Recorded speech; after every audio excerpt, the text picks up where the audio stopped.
amụmọlụ mkpochi bụ nke a ga-emetọpụ n'okporo ụzọ ime obodo Niger-Haruna nke dị n'Onitsha n'ụbọchị Tọzdee izuụka ọzọ.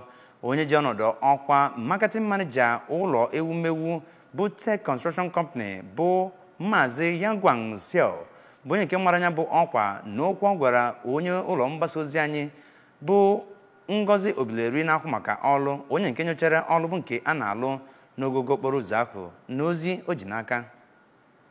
Ka o siri kọwaa bụ Maazị Xiao, o kwuru na ha ga-arụcha ya bụ ọrụ ngo ụbọchị Tọzdee nke izuụka ebe ha techagoro asphalt na 1 kilomita na ụma n'ime ya bụ ụzọ bụ kilomita 2.1. Ọ kọwakwara na ha awụchara stone base n'ụzọ ahụ niile, gwuo ọwa mmiri n'otu mpaghara, rụkwa ụzọ a ga-eji ụkwụ na-aga n'otu mpaghara ya bụ ụzọ, ka ọ na-egosipụtazi afọ ojuju nyegara gọvanọ Chukwuma Soludo n'ihi mkpebi o kpebiri inyeghachi ha ya bụ ọrụ. Ka Maazị Xiao kọwara na ha kwere nkwa inyefe ya bụ ụzọ n'aka gọọmenti tupu agba ekeresimesi ma kwuo hoha na ha agaghị alaghachi azụ na ya bụ nkwa. Ọ kọwakwara na ngwa ngwa ha mechara ya bụ ụzọ na ha ga-alaghachikwa na ịrụ ọwa mmiri ga-abanye n'ime River Niger ha na-arụburi ngwa ngwa ha mechara ya bụ ihe ụzọ. Abụ m Ngozi Obileri.